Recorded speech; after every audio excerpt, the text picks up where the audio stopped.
Maraming salamat po sa ating choir sa napakagandang awit. Magandang gabi po sa ating lahat. Kanina po, tinanong kayo ni Evangelist Kim kung kumusta po kayo. Tatanungin ko po kayo ulit, kumusta po kayo? Parang malungkot po kayo. Ano po nangyari sa inyo? Malungkot po ba kayo? O masaya? Okay, welcome po sa ating Grand Bible Seminar. Sana ay masaya nga po talaga kayo sa pagpunta dito. Yung iba alam ko hindi masaya, napilitan lang. Baka na-blackmail pa nga eh. Mapilit lang na makinig ng salita ng Diyos. Pero okay lang po yan. Nandito tayo para pag-aralan yung salita ng Diyos at hanapin po yung mga sagot dun sa mga importanteng tanong sa buhay po ng tao. Kaya bago tayo magsimula, hingiin po natin yung gabay ng Panginoon. Tayo pong lahat ay yumuko at manalangin. Diyos, ang manaming banal na nasa langit, salamat po, dakilang Diyos, sa pagbibigay ninyo sa amin itong mahalagang pagkakataon na makapagdaos po ng Bible Seminar ngayon pong panahon po na ito. Sa kabila po ng napakainit amang Diyos na klima, naririto po amang Diyos, nagkakatipo ng mga tao na tinipon mo upang sama-samang makinig ng iyo pong salita. Kaya't kung meron po dito amang Diyos na hindi pa malinaw ang kaligtasan at ang nanais na makaunawa ng katotohanan, ang dalangin namin ay sa pamamagitan po ng Bible Seminar na ito ay maipagkaloob po sa kanila yung buhay na walang hanggan.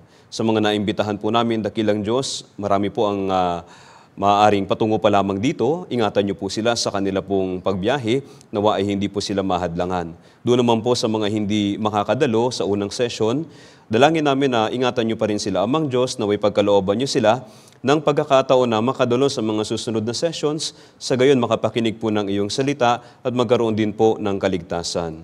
Ako naman po amang Diyos bilang tagapangaral, humihiling na ang iyo pong salita ay pakilagay sa aking bibig upang ito po'y maipangaral ayon sa kalooban mo. Dalangin namin ang lahat ng ito sa ngalan ng Panginoong Hesus. Amen. Muli ay welcome po sa ating Bible Seminar. Unang session po ito. And nagmamasan ko po talaga kayo magmula kanina pagdating ninyo. Parang pagod na pagod kayo. Kumusta po? Pagod kayo? Ba't ayaw nyo aminin? Wala namang bayad yun. Pagod po ba kayo? O, nakakapagod po, ano? So, sa totoo lang, bukod sa mainit na klima, kahit naman maganda yung klima, kahit na panahon po na hindi naman tag-init, di ba nakakapagod? Sa totoo lang, nakakapagod po yung buhay dito sa mundo. Ang dami nating mga bagay na kinakailangan kunin, kinakailangan nating pagsumikapan para lang tayo makasurvive sa araw-araw. So, mapabata, mapamatanda, nagdudusa po talaga, mabuhay lang dito sa mundo. Kaya nga po, ngayong week na ito, ay tinawag kayo ng Panginoon para makinig ng kanyang salita. Sa unang talata po natin, ngayong gabi, Mateo chapter 11, verse 28, ito po yung salita mismo ni Jesus. Okay? Okay, medyo madilaw yung screen. Saglit lang, ha?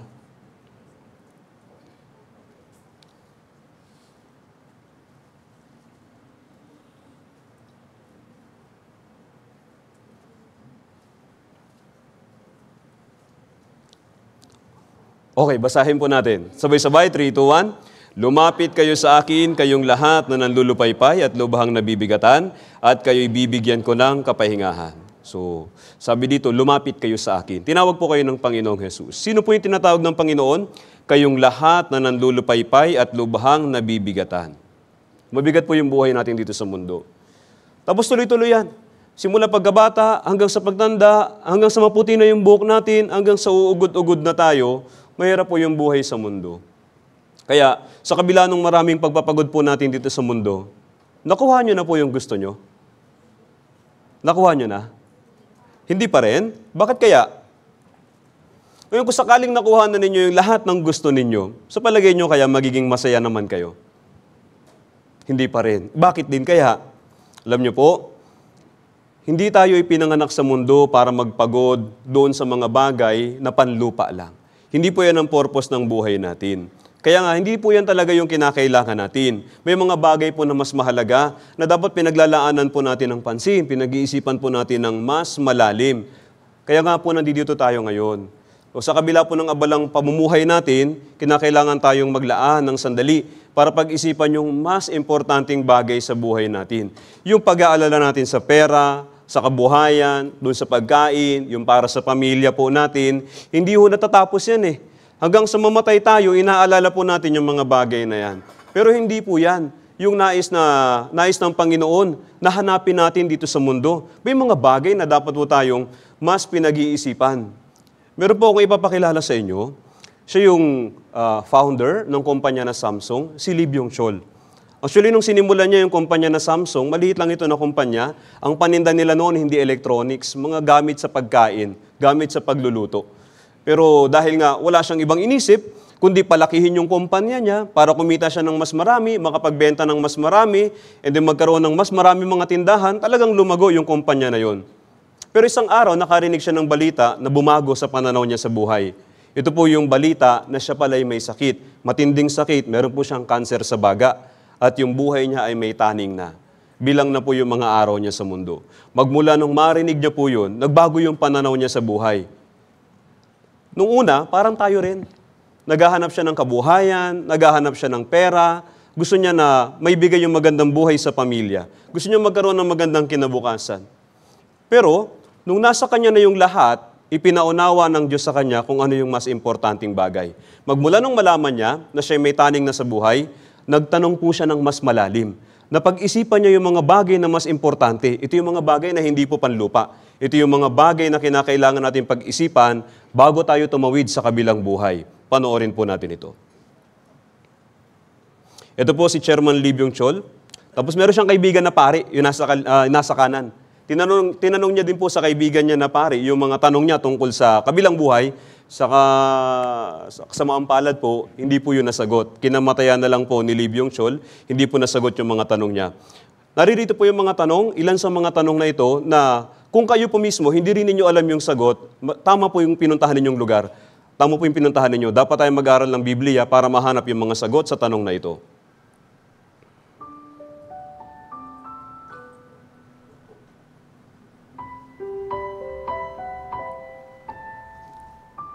Ito yung mga pangunahing tanong niya. Una, paano mapapatunayang may Diyos? Unang tanong po yun. May Diyos ba talaga? Sinasabi na Diyos ang lumikha ng buong universe. Anong ebidensya na yung mundo natin ay nilikha? Sabi ng mga biologists, yung tao daw galing sa matagal na panahon ng evolution.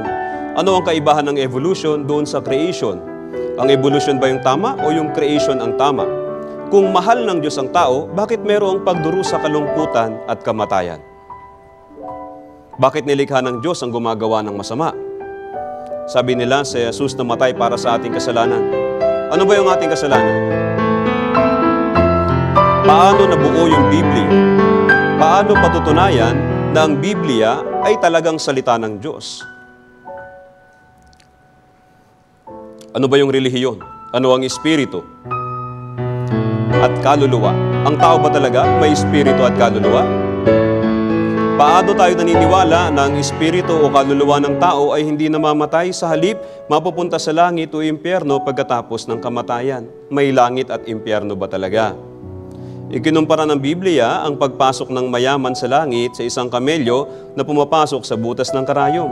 Yung pagiging mayaman ba ay kasamaan? At magkakaroon ba ng katapusan ng mundo? Ilan lang po yan sa mga naging tanong niya. Hindi nyo ba naitanong sa sarili po ninyo yun? Kapag nung panahon na ginawan kayo ng masama, may namerwisyo sa inyo, hindi nyo ba naisip yun ha? Kung ang Diyos ay mabuti, bakit lumikha siya ng mga taong masama? Bakit nilikha nyo yung gumagawa ng masama? Manood ho kayo ng balita. Tapos panoorin ninyo yung mga gumagawa ng krimen. May tatanong nyo talaga sa sarili ninyo eh. Kung talagang buhay ang Diyos, bakit hinahayaan lang sila ng Diyos? Kung talagang mahal ako ng Diyos, bakit ako may mga pagdurusa? Di ba? Bakit may kamatayan? Tapos ang tanong niya yung pinakahuli, magtatapos ba talaga yung mundo? Magwawakas ba talaga yung mundo? Di ba meron siyang cancer? Meron na siyang taning sa buhay. Paano kung maunahan pa ng pagkawasak ng mundo yung taning niya sa buhay? O di mo papaaga siya ng pagpasok sa kabilang buhay? Ang ugat po ng lahat ng mga tanong niya ay yung pag-aalala tungkol sa kabilang buhay. At yun yung hindi na po natin na pag-iisipan.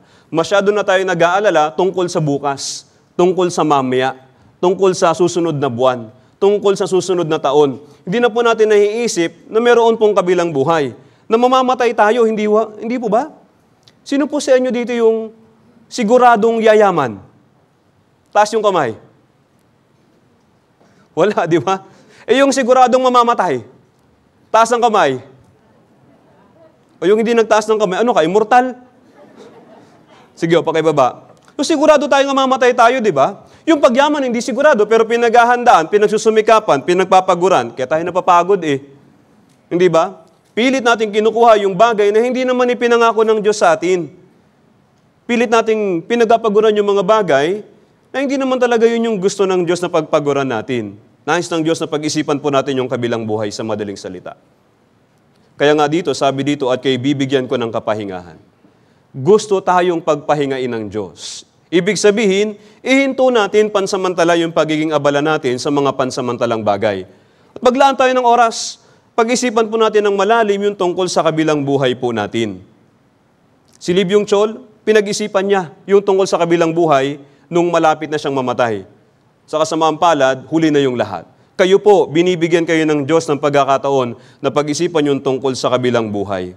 Kaya sana, pag-isipan po natin. Huwag po nating sayangin itong mahalagang pagkakataon po na ito. Kayo po ba, napag-isipan nyo na po yung kabilang buhay? Yung pagpasok sa kabilang buhay? Sa kabilang buhay po may langit at impyerno. Kaya nga kinakailangan natin pag-isipan yung tungkol doon. Kasi lahat tayo gustong mapunta sa langit, hindi ba? Lahat tayo gustong mapunta sa langit. Pero lahat ba tayo siguradong makakapunta sa langit? Meron din tayong kanya-kanyang paniniwala. Ang tanong, sa kalagayan ng paniniwala mo, ng pananampalataya mo, masasabi mo na ba sa sarili mo at sa Diyos na ikaw ay 100% ng ligtas? Masasabi mo na ba? Sabi nung iba, hindi. Hindi naman natin malalaman yan. Siguro malalaman na lang natin yan pag nandun na tayo. Ay, delikado po yun. Malalaman mo na lang pag nandun ka na. Paano kung malaman mong nandun ka na nga, kaso nasa impyerno? O di huli na ang lahat. Kaya nga pinagpapahinga tayo ng Panginoon. Huwag tayo masyadong magpagod para sa mga bagay na hindi naman natin pakikinabangan sa kabilang buhay.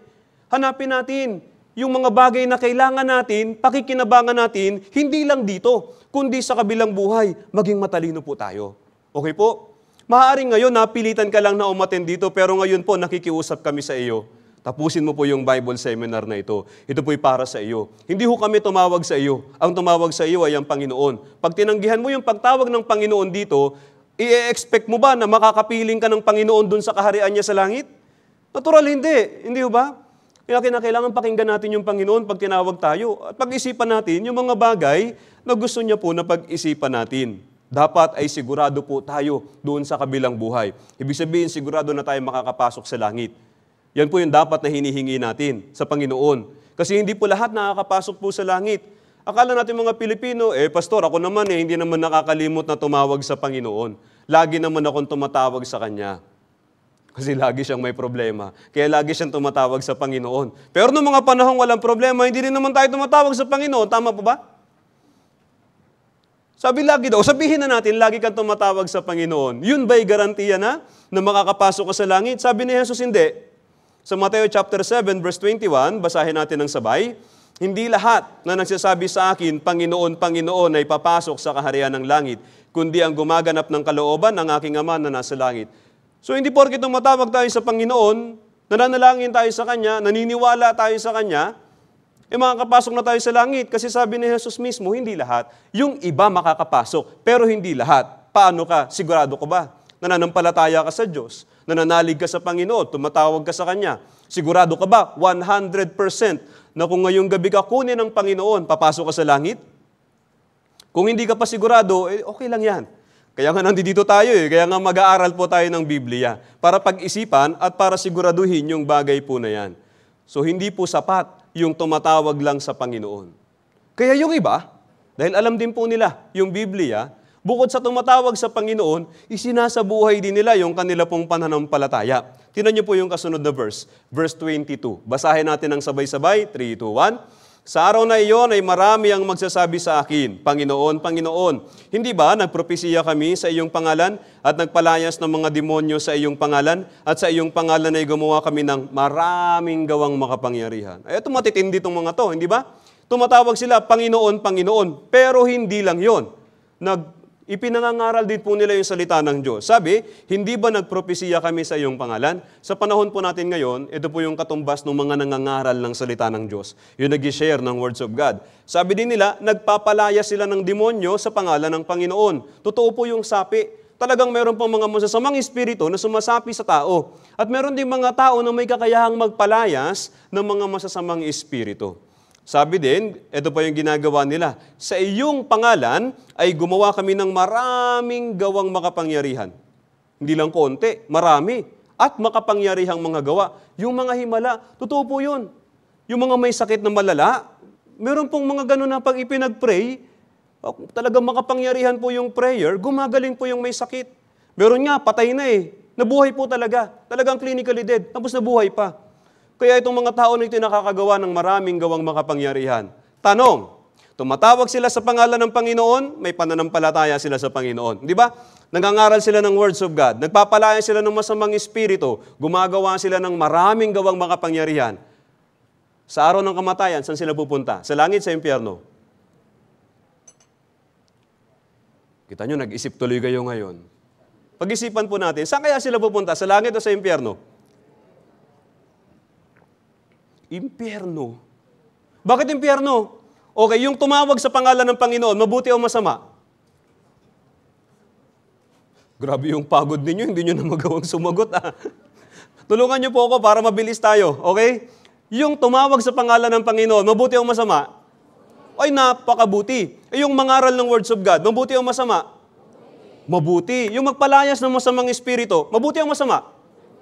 Mabuti. Yung gumawa ng maraming gawa sa pangalan ng Panginoon, mabuti o masama? Ay, napakabuti. Kaya sa araw ng kamatayan, saan sila pupunta? Okay, basahin natin yung kasunod na verse. Yun, verse 23, sabay-sabay. At kung magkagayon ay ipahayag ko sa kanila, hindi ko kayo kilala kailanman. Lumayo kayo sa akin, kayong mga gumagawa ng... sabi ninyo, mabuti. Bakit sabi ni Jesus, kasamaan daw yung ginawa nila? Sabi natin mabuti. Ako man din, tingin ko man din doon, mabuti. Pero sabi ni Jesus, kasamaan daw yung ginawa nila. So, sinong tama? Tayo o si Jesus? Si Jesus. So, ang tanong, bakit naging masama yung ginawa nila? Tumawag sila sa pangalan ng Panginoon, ipinangaral nila yung salita ng Panginoon, nagpalaya sila ng masasamang espiritu, gumawa sila ng maraming gawa sa pangalan ng Panginoon. Paano naging masama yun? Yung mga tao na yan, saan ang punta? Langit o impyerno? Impyerno. Bawal sila sa kaharian ng Panginoon. Itinaboy sila ni Jesus. Sabi ni Jesus, hindi ko kayo kilala. Lumayo kayo sa akin. So bawal po sila sa kaharian ng Diyos. Bakit nagkaganon? At bakit masama yung kanilang gawa? Sabi ho dun sa verse 21, yung naunang talata kanina, balikan natin. Basahin natin, sabay-sabay uli. Hindi lahat na nagsasabi sa akin, Panginoon, Panginoon, ay papasok sa kaharian ng langit, kundi ang gumaganap ng kalooban ng aking Ama na nasa langit. Meron po akong tanong sa inyo. Para mas maliwanag tayo dito. Simple lang ito. Sino po yung magagaling sa math? Ay, konti lang. Paano ba to? O sige, dadalian ko na lang yung tanong. Okay po? Anong tawag yun dun sa number na may 3 0 at isang 1? 1,000. Okay, 3 0, di ba?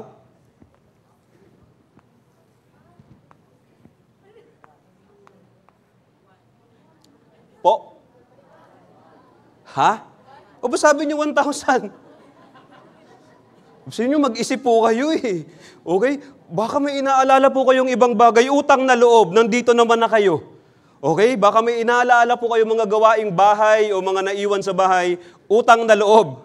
Nandito naman kayo. Wala naman kayong magagawa na doon. Kalimutan nyo na muna yon. Mag-focus na muna kayo dito. Okay po?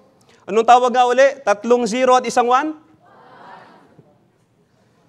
Kasi nasa dulo, hindi ba? Kung nandito sa unahan, 1,000, nandito. Okay, paki-flash nga po ulit yung verse dun sa screen. Anong ginawa ng mga tao? Hindi ba? Yung mga tao, gumawa sila, ginawa nila yung lahat. Pero anong problema? Hindi nila nagawa yung kalooban ng Diyos. Ano yung mga ginawa nila? Ito po yung mga ginawa nila. Yan, balikan natin ito.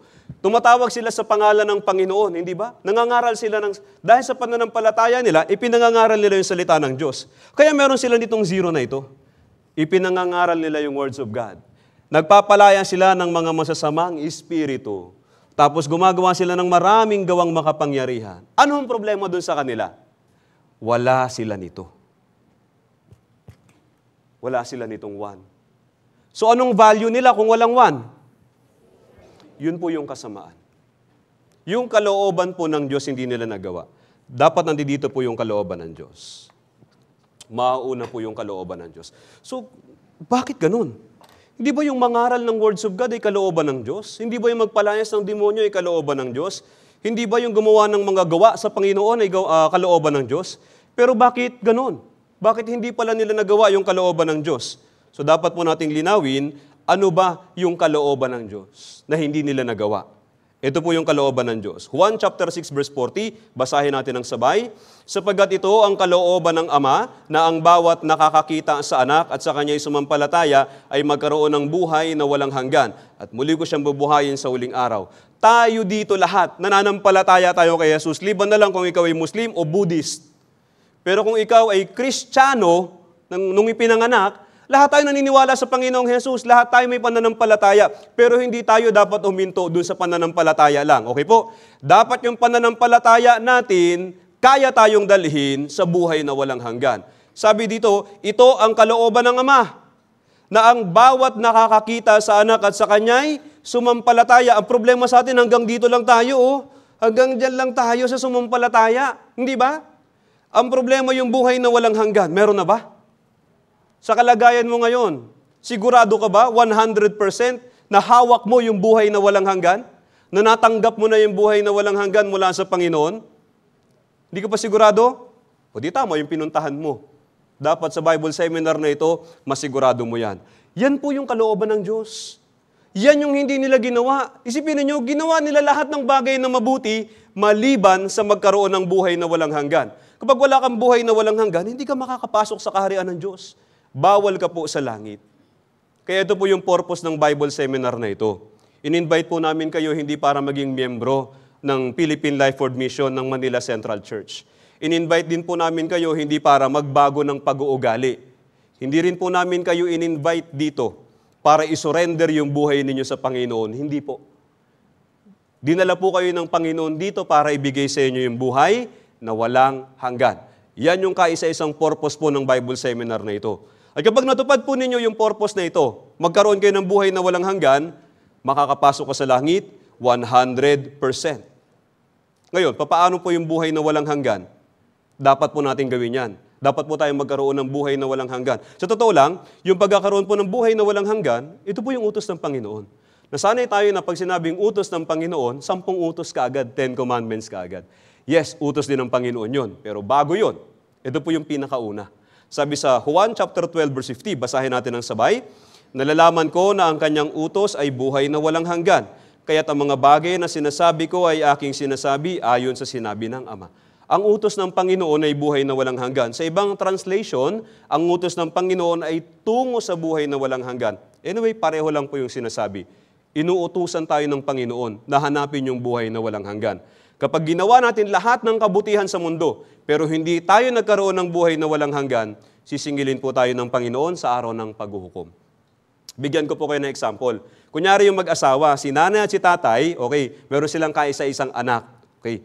Yung kaisa-isa nilang anak, inutusan nila. Sabi nila, anak, kami ni mami, pupunta kami ng palengke, mamamalengke kami ngayong umaga. Okay? Tapos bibili na rin kami ng ulam. Ang gagawin mo, magsaing ka na. Para pagdating namin dito, kakain na lang tayo. Okay, so malinaw yung utos ng magulang, di ba? Anong gagawin niya? Anong trabaho niya?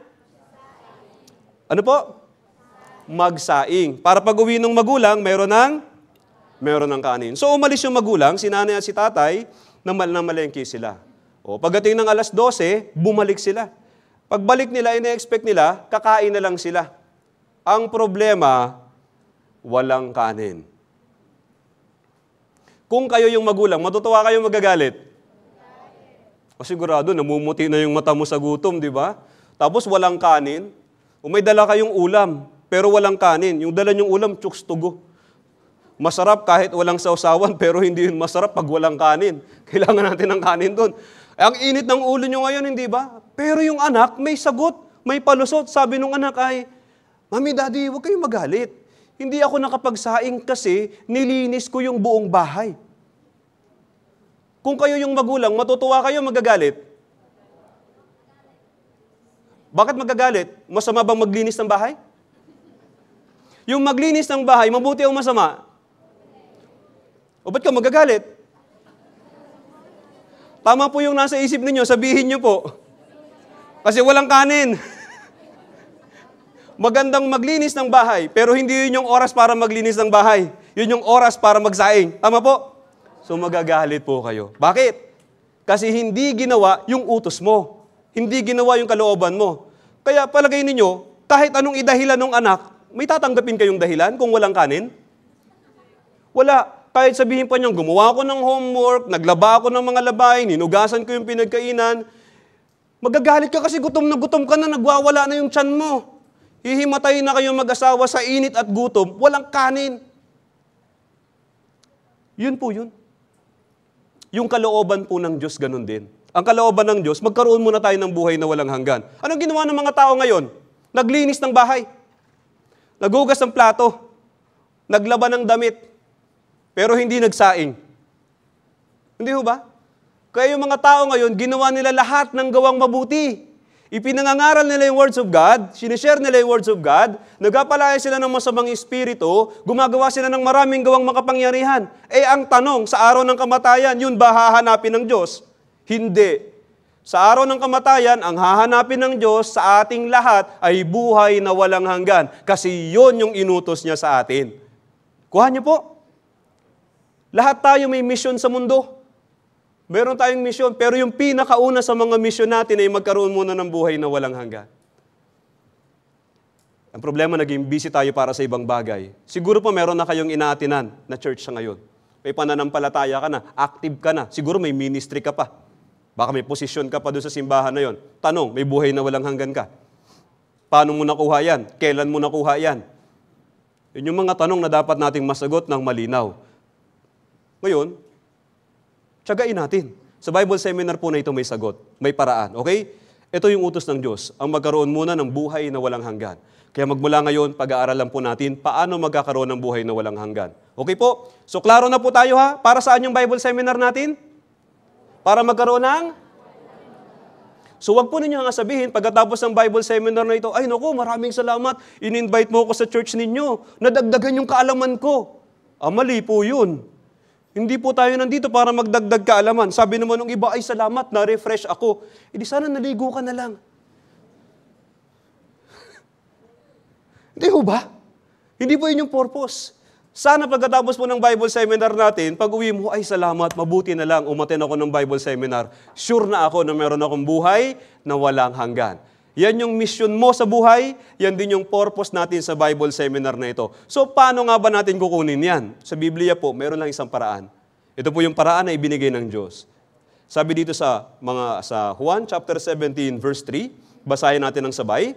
At ito ang buhay na walang hanggan, na ikaw ay makilala nila na iisang Diyos na tunay at si Jesucristo na iyong sinugo. Ano daw yung buhay na walang hanggan? Makilala natin yung nag-iisang Diyos na tunay at si Jesucristo. Kasi yung iba na baka meron pong meron nang inaatin ng church, nagtataka, bakit yung Bible seminar ninyo 5 araw? Pagkatapos kada araw 2 oras o di 10 oras yun. Bakit sa church naman namin 2 minuto lang? I-accept mo lang si Jesus Christ bilang Lord and Savior, ligtas ka na. Ano po nakalagay dito? Para magkaroon ng buhay na walang hanggan, dapat kilala mo yung nag-iisang tunay na Diyos. Kilala mo siya ng tama, ayon sa Biblia. Hindi ayon sa sinabi ng tao, kundi ayon sa sinabi mismo ng Diyos. At dapat kilala mo si Jesus. Ano ba talaga yung ginawa ni Jesus para sa iyo? Dapat alam mo yun eh.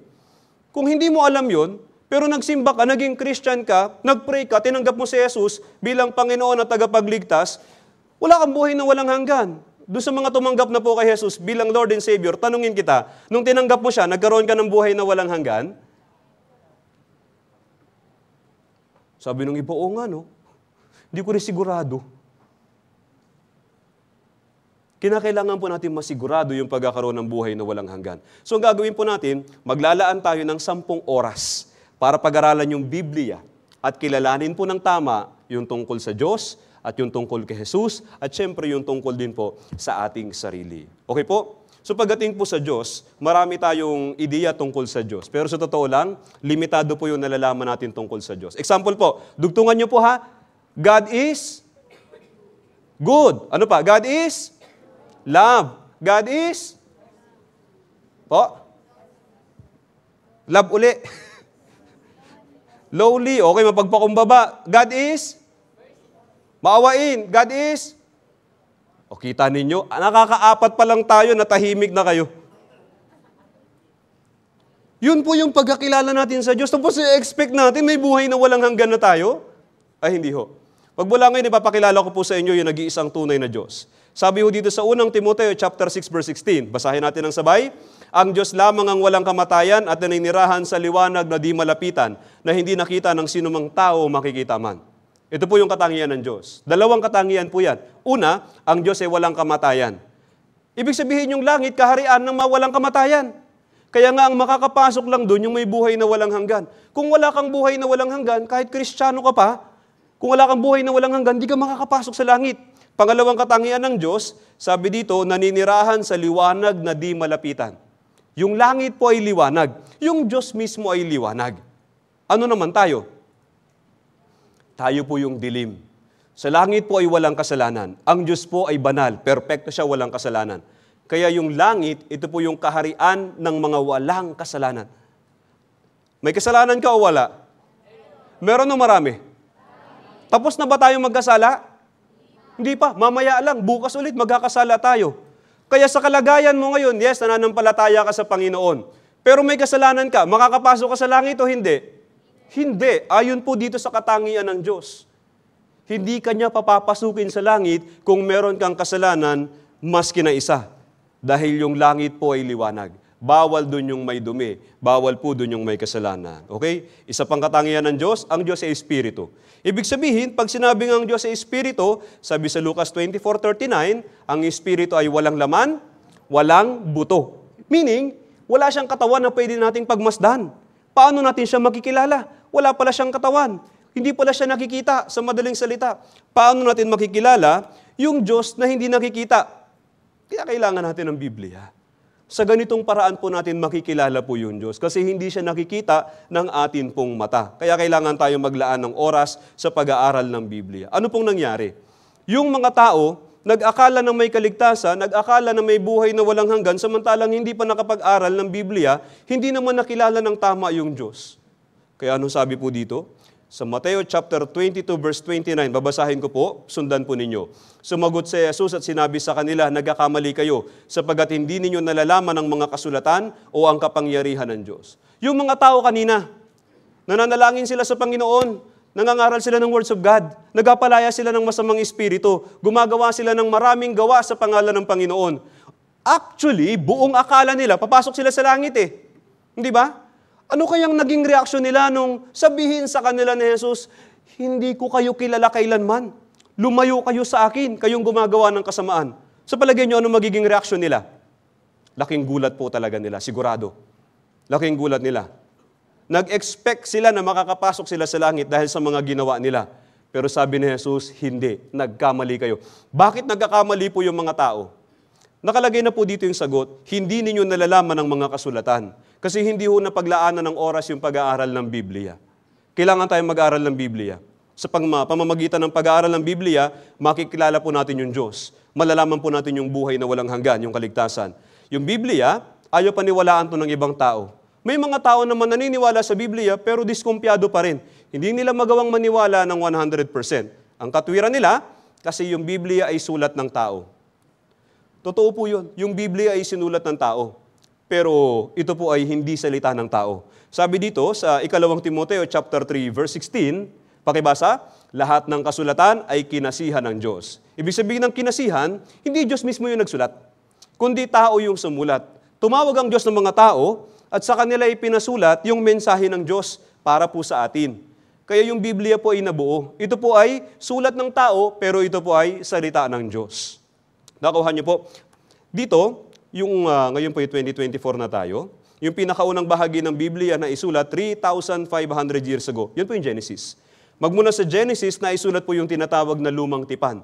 Yung Lumang Tipan binubuo ng 39 books. Tapos, syempre may luma, meron din bago. Yung bagong tipan naman ay naisulat pagkatapos ng kamatayan at muling pagkabuhay ni Jesus hanggang sa nung panahon na 100 AD. Yung pinakahuling aklat po ng Biblia, yun pong Apokalipsis. Yung bagong tipan, binubuo po ng 27 books. So 39 yung Old Testament, 27 po yung New Testament. Pag pinagsama, 66 books. Yung Biblia natin, parang isang pirasong aklat lang. Pero sa katunayan, ito po ay 66 na mga aklat. Binuo po ito. Binuo para pag-aralan po natin at pag-isipan yung tungkol sa ating sarili, yung tungkol sa ating kaligtasan. Okay? Yung Biblia, naisulat ito 3,500 years ago yung Genesis, yung pinakaunang aklat. Pero nakakagulat po, pag pinag-aralan natin yung Genesis, makikita natin dyan yung mga bagay na nangyari nung unang panahon. Bago pa magsimula yung kasaysayan ng tao, nakalagay na po sa Genesis kung ano yung nangyari magmula nung araw ng paglikha. Tapos, kung babasahin naman natin yung Apokalipsis, nakakagulat din. Nakalagay dyan yung mga bagay na mangyayari hanggang sa huli, hanggang sa wakas, sa katapusan. Kaya sa madaling salita, magmula sa Genesis hanggang Apokalipsis, sa loob ng 66 books, inilagay ng Diyos yung panimula hanggang sa katapusan. Nakuha po ninyo? Kaya mahalaga po na pag-aralan yung Biblia para makita po natin ano yung nangyari sa kasaysayan, para matuto po tayo ng aral. At para makita din po natin anong gagawin ng Diyos sa hinaharap, para mapaghandaan naman po natin. Kung hindi tayo mag-aaral ng Biblia, magiging mangmang po tayo. Isang araw, maririnig natin yung salitang, lumayo ka sa akin, hindi kita kilala. Pag narinig natin yun, magugulat din po tayo. Kaso huli na ang lahat. Kaya nga ngayon pa lang, dapat ihanda na po natin yung ating sarili. Okay, yung Biblia ay ayaw paniwalaan ng mga tao gawa ng, eto nga, libu-libong taon na pong naisulat. Sabi nila, imposible naman na walang nabago dyan. Sa loob ng libu-libong taon, yung original na mensahe, yun pa rin yung nasa Biblia. Ayaw maniwala ng mga tao hanggang sa, yung nakalagay dyan sa screen, na-discover po yung Dead Sea Scroll. Noong 1947, na-discover doon sa lupain ng Israel yung Dead Sea Scroll. Ito yung nagpapatunay na yung Biblia natin ngayon, pag binasa natin yung mga nakasulat dito, ito pa rin yung original na mensahe ng Diyos. Wala pong nadagdag, walang nabawas. Panoorin po natin ito.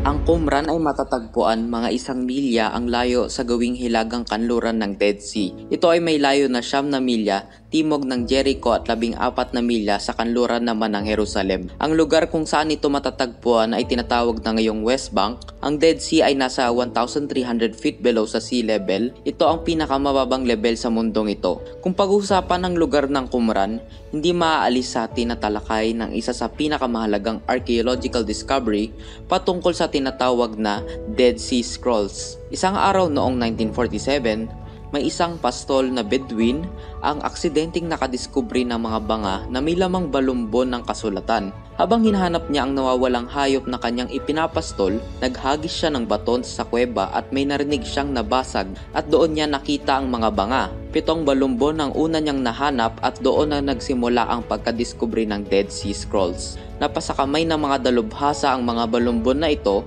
at doon nalaman ang kahalagahan ng discovering ito.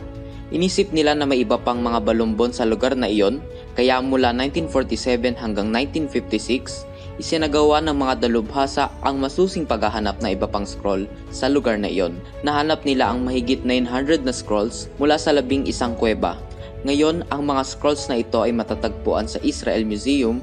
Ang pagkatuklas ng Dead Sea Scroll ay napakahalaga sapagkat ang mga ito ang magpapatotoo sa Biblia.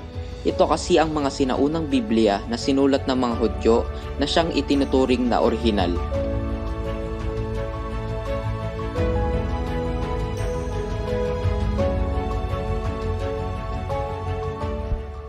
Ang pagkakadiscover ng Dead Sea Scroll ang siyang tumapos sa lahat ng duda tungkol sa Biblia. Dahil sa Dead Sea Scroll, kumpiyansa na tayo na ang Biblia ang hawak natin ngayon ay walang pinagkaiba sa orihinal na Biblia, na ang mga propesiya tungkol kay Jesus ay totoo at ang Biblia ay hindi talaga nagbago. Walang dagdag at walang bawas. Ang Biblia ay hindi talaga nagbago. Walang nadagdag, walang nabawas. Alam niyo po yung Biblia, sa loob ng libu-libong taon, iningatan po ito ng Diyos para yung mensahe tungkol sa kaligtasan ay hindi humabago.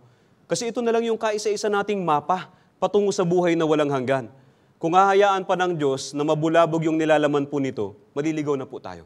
Kaya iningatan po ito ng Diyos para po sa atin, para pag nag-aral tayo ngayon, 2024, meron tayong tama, accurate na mapa patungo po sa buhay na walang hanggan. At siya po yung pinag-aaralan natin. So yung Dead Sea Scroll ang patunay na ang Biblia natin ngayon ay totoo 100%. So wag po kayong magduda. Wag po ninyong pagdudahan yung mga talata na binabasa natin. Ito po yung sigurado 100% na salita ng Diyos. Yung sumulat po ng Biblia, nasa mga 40 katao po ito. Merong hari, pastol, doktor, mangingisda at maniningil ng buwis. Pero yung author po nito, yung mayakda, ito po yung nag-iisang tunay na Diyos. Kaya sa buong mundo, kinikilala po yung otoridad ng Biblia. Kaya example, sa mga bansa, kapag nagkakaroon po ng bagong pangulo, bago magsimula sa panunungkulan ng pagkapangulo, meron pong panunumpa, hindi ba?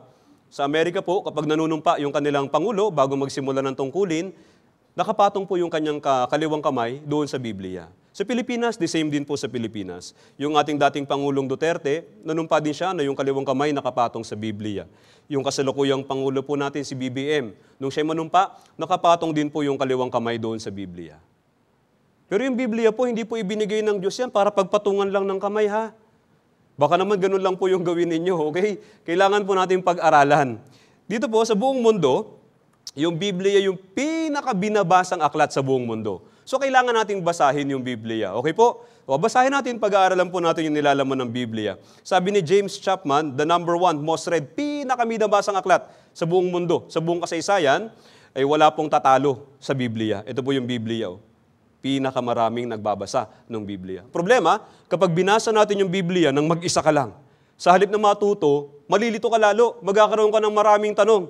Kaya dapat ang gawin natin, saliksikin ng magkasama. So ito mismo yung utos ng Diyos. Isaiah 34:16, basahin natin. Inyong saliksikin at basahin ang aklat ng Panginoon.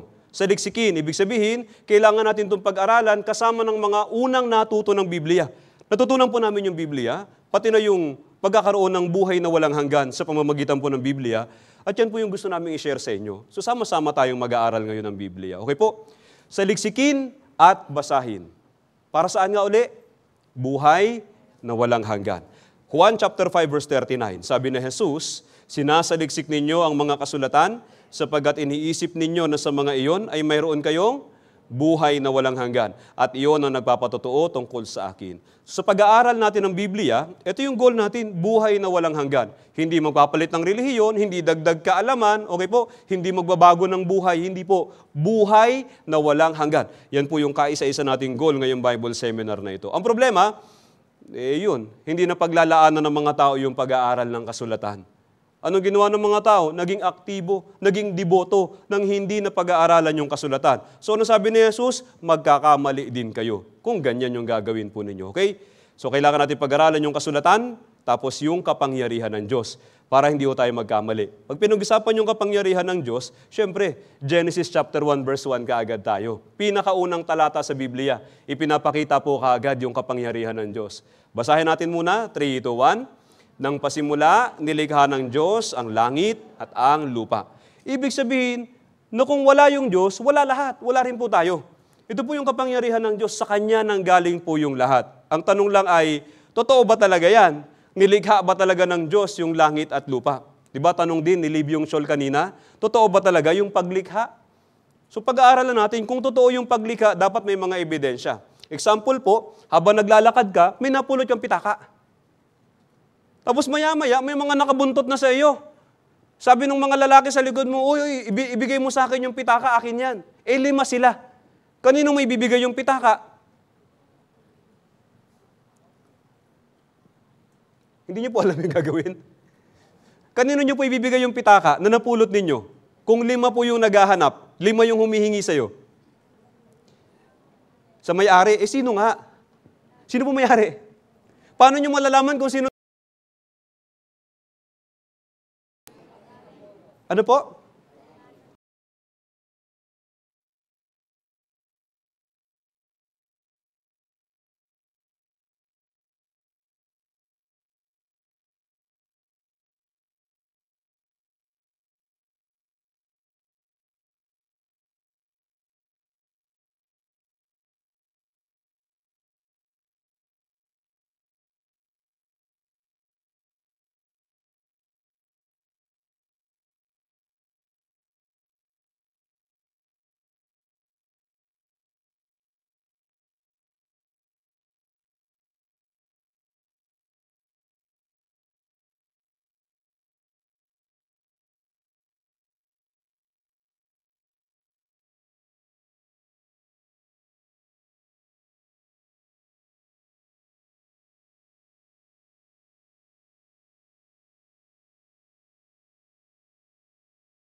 hanggang magdamagan, siguro malinaw pa yung mata mo, makakabilang ka hanggang 3,000 bituin.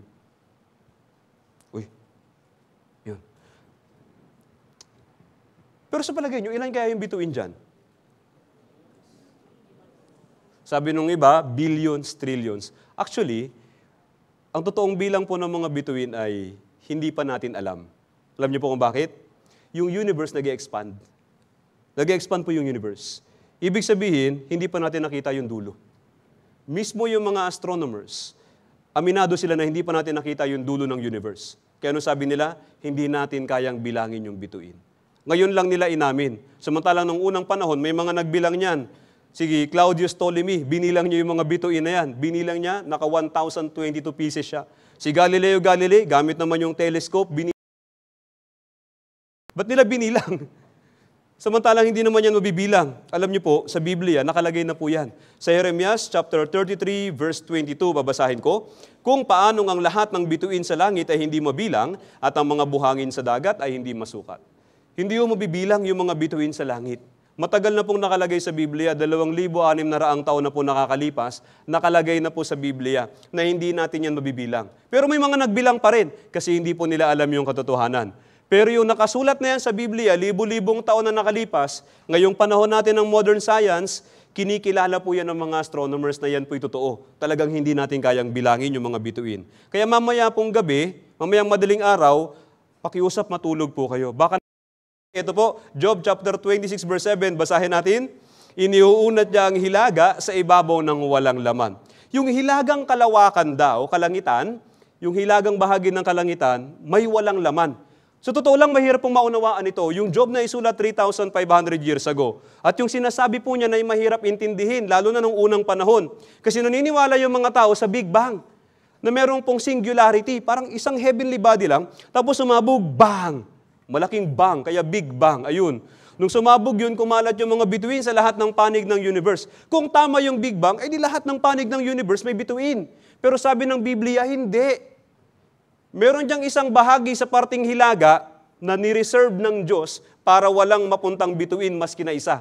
Kasi yan po yung magiging ebidensya natin na yung universe ay nilikha ng Diyos. Alam niyo po, noong 1981, natuklasan sa 3 magkakaibang observatories na meron talagang empty space. Nakalagay nga dyan, vast space hole, may test theories. Ito yung Big Bang Theory. Pinapasinungalingan po nung nakita nilang butas yung Big Bang Theory. Sabi dito, New York Times, October 2, 1981. Sabi dyan, astronomers have found what appears to be an almost total void. Nakita nila, sobrang laking lugar, talagang walang kalaman-laman kahit na ano. Sobrang laki, sabi dyan, exceedingly hard to understand. Ang hirap pong imaginein. And laki naman po talaga. Yung sukat po noon, nung lugar na yun na walang laman, ay 300 million light years. Hindi ko na ipapaliwanag sa inyo yung technicalities nung distansya na yan. Pero sobrang laki po talaga niyan. Ang hiwaga po noon ay walang lamang bituin maski na isa. Ibig sabihin, totoo po yung Biblia. Talagang nilikha ng Diyos yung universe. At naglagay siya doon ng palatandaan para po sa atin. Kaya totoo po yung Biblia, Job 26 verse 7, iniuunat niya ang hilaga sa ibabaw ng walang laman at ibinibiti ng daigdig sa kawalan. May karugtong po, ibinibiti ng daigdig sa kawalan. Yung mundo natin ito, common knowledge po ngayon sa atin na yung mundo nakabitin. Yung mundo po natin, nakabitin po yan doon sa tinatawag na orbit. Doon lang yun sa orbit na yun, dumadaan yung mundo. Ganito po yung umunguya. Yung mga nag-aalaga ng kuneho, meron ba dito nag-aalaga ng kuneho? Okay, meron. Di ba pag pinakain mo, nilagyan mo ng pagkain yung kuneho, ngangatain niya, kunyari gulay. Ngangatain niya yung gulay. Pero magtataka kayo, kahit ubos na yung gulay, may nginangata pa din siya. Yun yung umunguya. Ubos na yung pagkain, pero may nginunguya pa din siya. So nagtataka ngayon yung mga nag-aalaga ng kuneho, anong nginunguya nito? Wala nga naman bubble gum. Hindi. Kaya pinagmasdan po nila, ano yung nginunguya ng kuneho? Nakita nila, yung kuneho pala, pag kumain, di ba naubos yung pagkain, nang nginuya nila, lulunukin nila yon. Tapos idudumi nila. Tapos yung unang dumi, anong gagawin nila? Kakainin nila. Ayun yun. Pero yung unang dumi, hindi po yun yung dumi na pangtapon. Tinatawag po yun na secotropes. Ibig sabihin, masustansya pa po yun. Kumbaga sa atin, sayang naman, lamang tiyan din yan. Ayun, kakainin po nila yun kasi may sustansya pa yun. Ngangatain ulit nila yun hanggang sa mapiga nila ngayon yung lahat ng sustansya, tapos sa kanila idudumi ng pangalawang beses. Yun na po yung dumi na pantapon. Ang galing, di ba? Nakalagay na po sa Biblia, 3,500 years ago. Ito pa, 3,500 years ago, merong nireveal ang Diyos na isang uri ng usa. Meron silang kakaibang katangian. Basahin natin ng sabay. Alam mo ba kung kailan nanganganak ang mga kambing sa kabundukan? Ang pagsilang ng mga usa ay iyubang napagmasdan. Dito tayo, pagsilang ng usa ay iyubang napagmasdan. Tinanong ng Diyos si Job, nakita mo na ba yung pagsilang ng usa? Meron pong isang uri ng usa na meron pong kakayahan na i-delay yung panganganak. Example, kung yung panganganak ng usa ay tataon na taglamig, ibig sabihin kaunti lang yung pagkain sa paligid. Mamamatay si nanay, mamamatay din si baby. Kaya ang gagawin ng nanay, i-delay niya po yung panganganak. Ilalabas niya si baby kapag maayos na yung panahon. Meron na silang pagkain. Mga nanay, kaya niyo yan? Ang ganda sana no kung pwede. No, kunyari, nawala ng trabaho si mister mo. Tapos kabuwanan mo na. Kakausapin mo lang yung baby mo na, huwag ka muna lalabas. Na-lay off si daddy mo. Saka ka na lang lumabas kapag may trabaho na siya uli. Pwede ba yon? Hindi. Kapag kabuwanan mo, may pera ka o wala, lalabas po yan. Lalabas at lalabas yan. Pero yung usa, meron, binigyan ng Diyos ng kakayahan na i-delay yung panganganak kapag panahon po na, delikado para sa kanila. Ang galing, di ba? Ibig sabihin, nilikha po talaga ng Diyos. Hindi po yan bunga ng ebolusyon. Hindi lang yan. Pag tinignan pa natin yung iba pang mga nilalang, example po sa isda. Sino na po sa inyo nakahawak ng pating? Yung pating, kapag sinalat mo po, di ba ito yung ulo, tapos ito yung buntot. Pag sinalat mo yung ulo niyan, papunta sa buntot, makinis po yan. Parang dumudulas lang yung palad. Pero kapag sinalat mo yun ng pabaliktad, magkakasugat-sugat yung palad mo. Parang may kumalmot. Alam niyo po, kakaiba po yung balat nila. Yung balat na yun, hanggang ngayon pinag-aaralan po yan ng mga scientists kasi meron po yung magandang gamit kung magagaya po natin. Panoorin natin ito.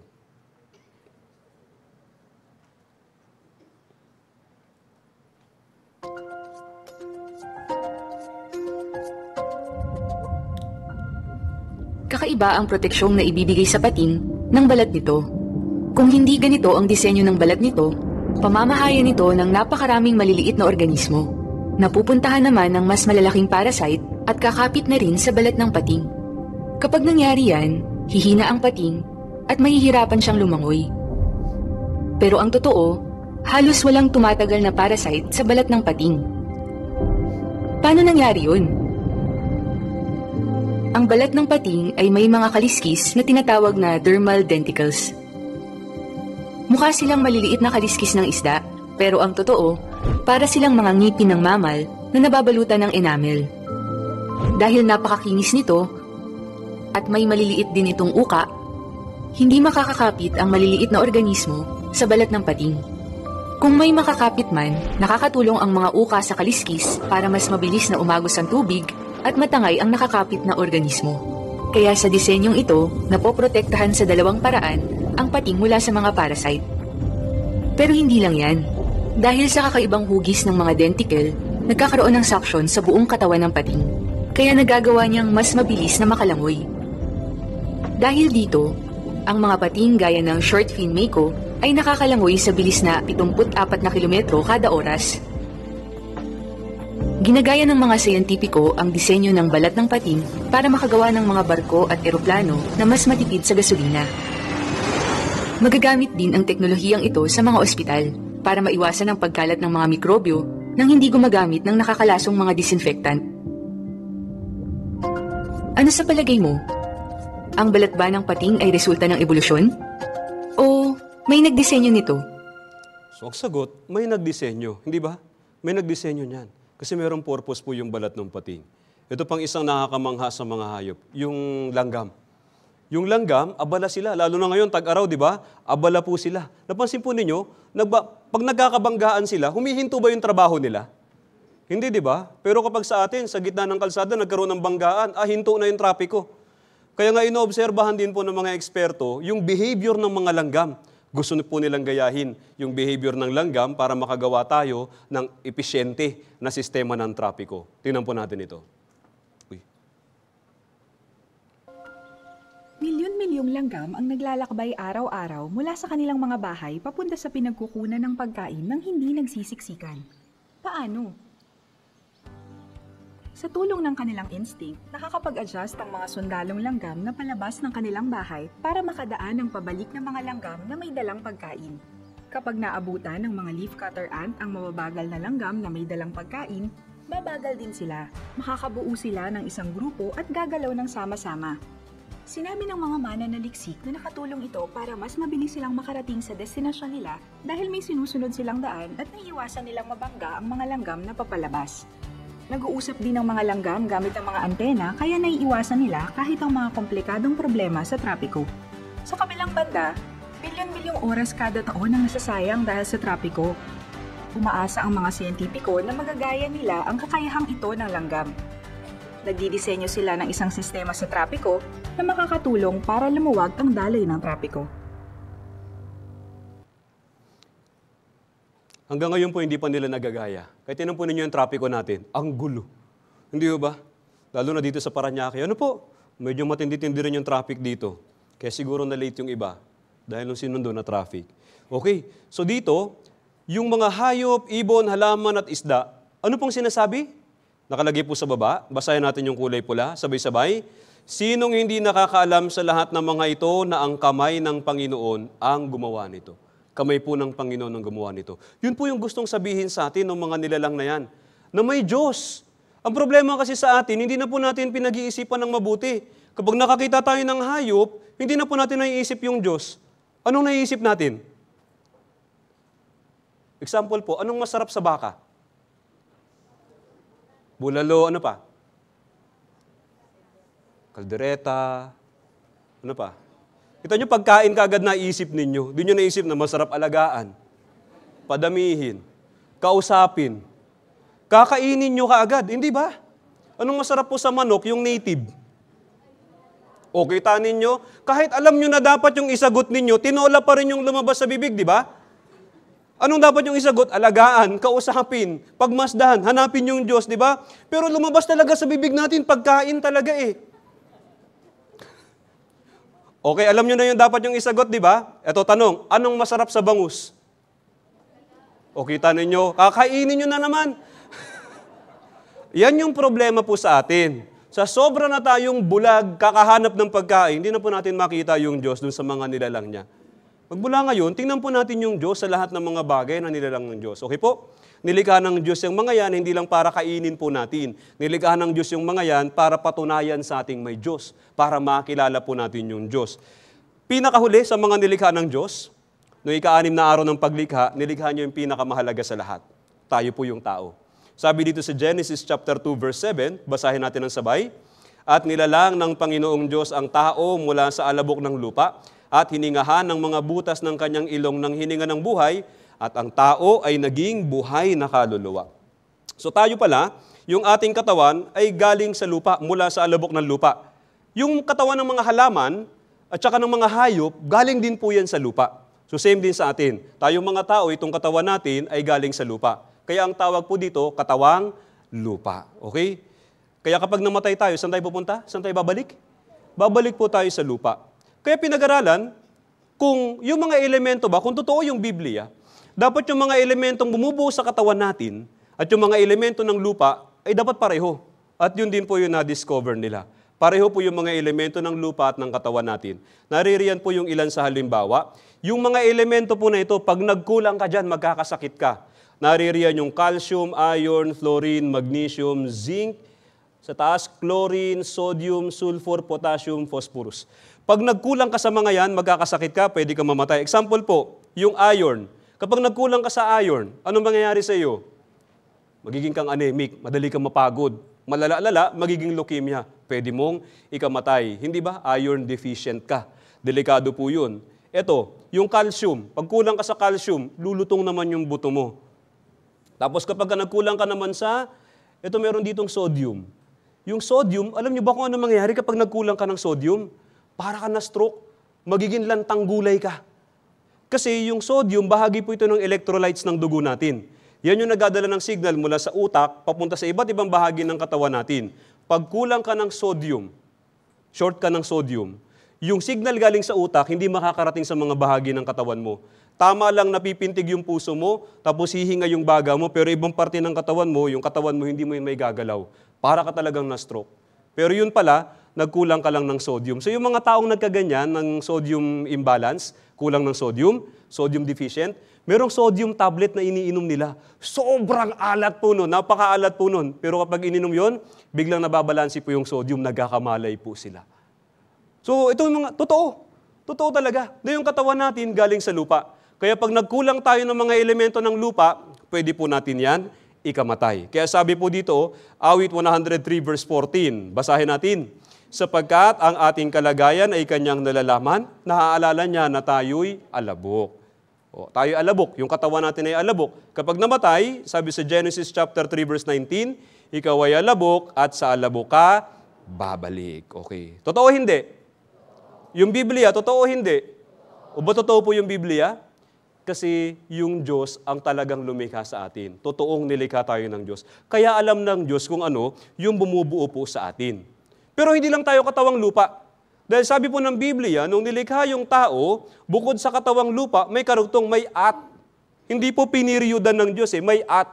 Basahin natin yung karugtong, at hiningahan ng mga butas ng kanyang ilong ng hininga ng buhay, at ang tao ay naging buhay na kaluluwa. So hindi gaya ng halaman. Pag yung halaman may katawan, buhay siya. Yung hayop may katawan, buhay siya. Pero kapag yung tao may katawan lang, hindi siya buhay. Para siyang mabuhay, kailangan niya yung hininga na galing sa Diyos. Ano po itong hininga na ito na galing sa Diyos? Na kung wala ito, patay yung tao. Sabi sa Genesis chapter 1 verse 27, basahin natin, kaya nilalang ng Diyos ang tao ayon sa kanyang sariling larawan, ayon sa larawan ng Diyos siya nilalang. Ano bang larawan ng Diyos? Ang Diyos ay Espiritu, napag-aralan natin kanina sa Juan chapter 4. Kaya tayong mga tao, nung nilikha tayo ng Diyos, nilikha niya tayo sa larawan ng Diyos. Meaning, bukod sa katawang lupa, meron po tayong Espiritu. Ibinigay po ng Diyos sa atin yung Espiritu na galing sa Kanya. Kaya tayong mga tao, sa unang Tesalonica, chapter 5, verse 23, binubuo tayo ng Espiritu at kaluluwa at katawan. Ang pinaka-importante po dyan ay yung Espiritu. Yung katawan po natin, mamamatay po ito. Pero yung Espiritu natin, ito po yung babalik sa Diyos. At yung Espiritu po natin, hindi po ito masisiyahan dun sa mga bagay na panlupa. Okay? Meron tayong katawan. Ang kailangan nito yung mga bagay na panlupa. Pagkain, inumin, mga material na bagay. Okay po? Walang katapusan yan hanggat nabubuhay tayo. Paulit-ulit natin nga hanapin yung mga yan. Meron din po tayong kaluluwa. Dahil po dyan, meron din tayong knowledge, meron tayong emosyon, meron tayong pagnanais. Pero yung espiritu po natin, kakaiba po. Tayo lang kasing may espiritu yung tao. Yung hayop walang espiritu. Kaya hindi gaya po ng mga hayop, tayong mga tao nakokonsensya. Yung aso mo, kapag kinagat yung anak mo, makokonsensya ba siya? Hindi, di ba? Wala. Kaya sabi nung iba, sama ng ugali nitong aso na to, walang konsensya. O tama ka, wala siyang konsensya. Kakagat lang siya ng kakagat, tapos hindi siya makokonsensya. Pero kapag yung isang tao may ginawang mali sa iyo, makakatingin ba ng diretso sa mata mo? Hindi, di ba? Bakit? May konsensya. Ibig sabihin ng konsensya, may dalawang nakakaalam. May ginawa kang mali, alam mo yan, alam ng Diyos yan. Kaya nakokonsensya, hindi ba? Next, tayo mga tao, meron tayong pusong naghahanap sa Diyos. Yung mga hayop po, hindi po nila hinahanap ang Diyos. Basta may pagkain, masaya po sila. Basta may inumin, masaya po sila. Tayong mga tao, hindi po tayo masisiyahan sa pagkain at inumin. Kaya kung saan man may tao, meron pong mga dambana, may mga altar, meron pong relihiyon. Yung mga tao nagsisikap na hanapin po yung Diyos. Hinahanap natin yung Diyos. Bakit kaya natin hinahanap yung Diyos? Di ba sabi, wag mong hanapin yung wala? Bakit natin hinahanap yung Diyos? Kasi may Diyos. Totoong may Diyos. Alam natin yan. Kahit itanggi natin, totoo po na may Diyos. Hinahanap natin yan dahil meron tayong Espiritu. Isa pa, tayong mga tao ay naghahanap po tayo ng walang hanggan. Sabi po dito sa Ecclesiastes chapter 3 verse 11, inilagay rin niya ang walang hanggan sa isipan ng tao. Yun po pala, inilagay ng Diyos sa atin yung paghahangad sa walang hanggan. Kaya nga, kahit na marami tayong pera, kahit na kumpleto tayo sa mga material na bagay, alam niyo po, kung wala sa inyo yung walang hanggan na yan, yung buhay na walang hanggan, hindi po tayo tunay na magiging masaya. Kaya inilagay ng Diyos sa atin yung paghahanap dyan kasi yan yung dapat nating hanapin. Nakuha po ninyo? Yan yung dapat po nating hanapin. Kung pera ang magpapasaya sa iyo, sa harap ng kamatayan, magiging masaya ka ba sa maraming pera? Hindi. Kung pagkain ang magpapasaya sa iyo, sa harap ng kamatayan, yung maraming pagkain ba ang magpapasaya sa iyo? Hindi. Pero kung may buhay na walang hanggan ka, dun sa mga meron na po nito, sa harap ng kamatayan, masaya tayo, hindi? Masaya. Pero kung wala ka pang buhay na walang hanggan, matatakot ka. Lahat ba kayo dito handa nang mamatay? Kaya mahina yung sagot. Ibig sabihin, meron pang hindi handa. Ibig sabihin, may takot pa. Kailangan mawala po yan sa pamamagitan ng pagkakaroon ng buhay na walang hanggan. Yung espiritu po natin ang kailangan magkaroon ng buhay na walang hanggan. Dahil yung espiritu natin, kapag namatay tayo, babalik po yan sa Diyos. Sabi po dito sa Ecclesiastes chapter 12 verse 7, hindi natatapos sa huling hininga tayong mga tao. Sabi dito, basahin natin ng sabay, at ang alabok ay bumalik sa lupa na gaya ng una, at ang espiritu ay bumalik sa Diyos na nagbigay nito. Yung katawan natin, kapag binitawan na natin yung huling hininga, yung katawan natin babalik sa lupa, kakainin ng lupa. Pero yung ating espiritu ay babalik sa Diyos. Kailangan ito yung buhay na walang hanggan. May mga tao na ayaw maniwala doon. Sa isip nila, yung buhay ng tao ay hanggang dito lang sa lupa. Kaya nag-e-enjoy sila, sinasamantala nila lahat ng pagkakataon na mag-enjoy. Hindi po tayo natatapos dito sa lupa. Meron pong kabilang buhay. Kaya nga sa panahon po ngayon, marami nakakaranas ng tinatawag na near-death experience, NDE. Ito yung mga taong namatay, pero hindi sila tuluyang nakatawid sa kabilang buhay. Pinabalik pa sila ng Diyos para ikwento sa atin na may kabilang buhay. Hindi po tayo natatapos sa huling hininga. Panoorin po ninyo ito. In 1994, I was at a family gathering. Unfortunately, it was during a storm that I was not aware of. I had the phone right about here when the phone station that I was in got struck by lightning. I saw a big flash of light come out of the phone, and it hit me in the face. And she got right down to me and then ran by. And I thought, well, that's pretty strange. And I turned to see where she was going, and when I looked back, I saw my body was on the ground. Oh, shit, I'm dead. I saw her getting down on her knees to do CPR. Ano sabi niya? Naku po, patay na ako.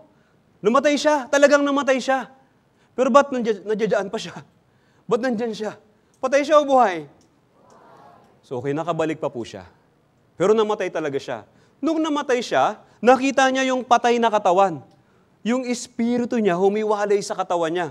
Sa atin pong mga tao, yun po yung ibig sabihin ng kamatayan. Sa mga hayop po, ang kamatayan ay huling hininga. Pag nalagot yun, tapos na.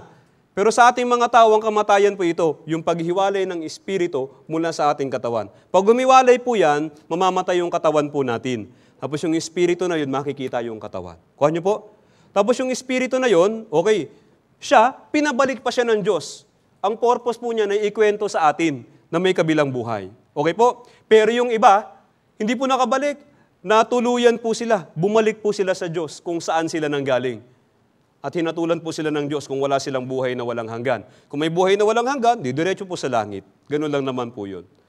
Kaya nga meron tayong espiritu. Okay po? Ang patunay niyan, meron tayong konsensya, naghahanap tayo sa Diyos, natural tayong may takot sa Diyos, at naghahangad tayo ng walang hanggan. Hinahanap natin yung buhay na walang hanggan. Yung ibang walang hanggan, hinahanap natin, di ba? Only rice. Ewan ko bang sarap kumain sa Mang Inasal, no? Dahil sa only rice. Kung tutuusin naman, hindi mo naman kayang kainin lahat ng kanin dun. Siguro makadalawa o tatlo ka lang, busog ka na. Pero mas nakakatukso po kumain kapag may nakasulat only. Mas masarap mag-register ng promo kung yung data. Ano po? Only, di ba? Unlimited data, unlimited calls, unlimited text. Ang sarap pong mag-register. Kahit hindi naman natin magagamit lahat ng data, lahat ng minutes at lahat ng text. Hindi ba? Natutukso po tayo basta only. Pag nagliligawan, anong ipinapangako nila lalaki kay babae? 100 years. Kunyari, ikaw yung babae, papangakuan ka, mamahalin kita ng 100 taon. So totoo lang, sapat na yun. Hindi naman tayo umaabot ng 100 ngayon eh. Di ba? Pero kung ikaw yung babae, matutuwa ka? Busted agad, hindi ba? 100 years lang, lapastangan ka. Anong gusto mong marinig? 100 years o walang hanggan? Forever, hindi ba? Forever. Ayun. May forever po. Mali lang yung hinahanapan natin. No? Yung forever galing po sa Diyos. Yung buhay na walang hanggan. Anyway, balikan po natin ito. Eto na, nilikha na ng Diyos yung tao. Yung unang tao ay si Adan at si Eva. Tapos, pinatira sila ng Diyos doon sa isang napakagandang paraiso na kung tawagin ay, sabi sa Genesis chapter 2 verse 8, basahin natin, naglagay ang Panginoong Diyos ng isang halamanan sa silangan ng Eden at inilagay niya roon ang taong kanyang nilalang. Pag-aaralan po natin ito ngayon. Kasi kung hindi po natin pag-aaralan yung kwento po ni Adan at ni Eva doon sa halamanan ng Eden, hindi magiging malinaw sa atin yung totoong problema natin. Okay? Pinatira sila ng Diyos doon sa halamanan ng Eden. Totoo ba ito? Naniniwala po kayo sa halamanan ng Eden? O naniniwala? Nakita nyo na po? Hindi pa. Ba't naniwala naman kayo? Hindi nyo pa naman pala nakikita.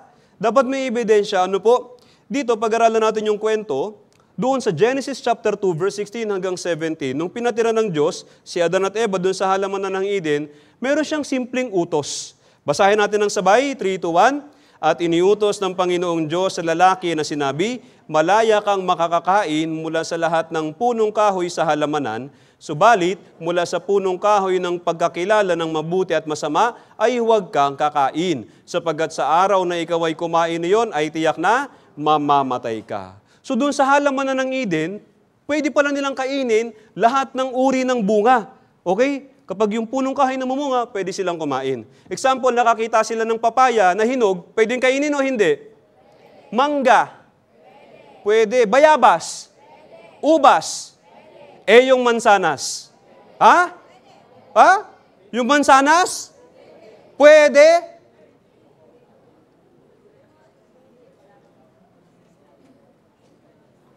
Ano pong sabi dyan? Ano po yung bawal? Sabi dyan, subalit, mula sa punong kahoy ng mansanas ba? Hindi. Pagkakilala ng mabuti at masama. So yung mansanas, pwedeng kainin o hindi? Pwede. Ano yung bawal? Yung bunga ng punong kahoy ng pagkakilala ng mabuti at masama. Pag kumain sila ng mansanas, ano mangyayari? Mabubusog sila. Di ba? Pero pag kinain nila yung bawal na bunga, ano daw mangyayari? Mamamatay sila. Okay. Ang problema, doon sa halamanan ng Eden, naroon po si Satanas, siya ay kumilos sa pamamagitan ng ahas at sinabi kay Eva, kumain ka, hindi ka mamamatay. Naniwala naman si Eva doon sa tukso ng ahas, kaya siya ay kumain. Pagkatapos niyang kainin, binigyan din niya si Adan na kanyang asawa at siya ay kumain. Okay? Yun po yung nangyari sa kwento na yun. Ngayon, bago natin pag-aralan yung lesson, tingnan muna natin kung totoo. Totoo ba talaga yung halamanan ng Eden? Kasi kung yan ay totoo, dapat nating makita. Dapat may makakita, may makahanap. Okay? Kung hahanapin natin yung halamanan ng Eden, may landmark po sa Bible. Sa Genesis chapter 2, verse 10 hanggang 14, binanggit yung napaka-importanting landmark. Yan yung palatandaan natin. Pag hinanap natin, yan yung palatandaan. Basahin muna natin yung itaas muna.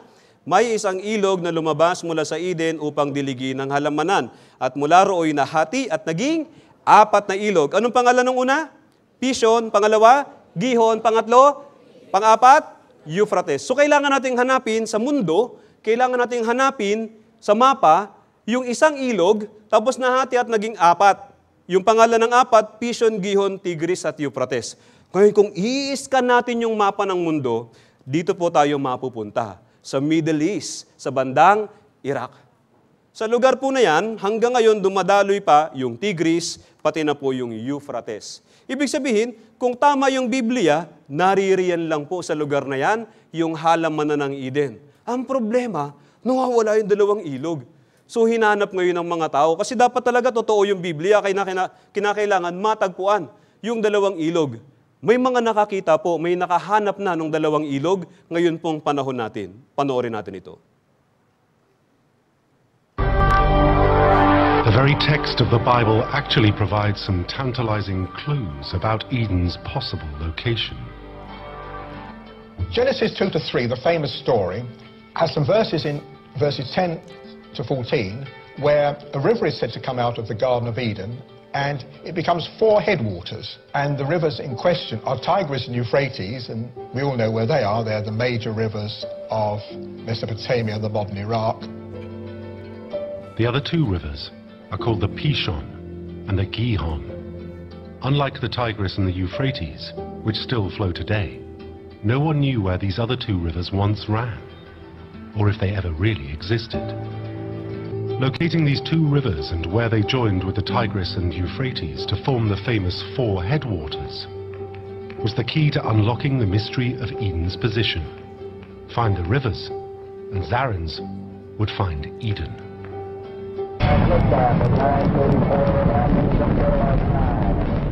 About the time that Zarins was in the thick of his quest, a revolutionary new technology came online.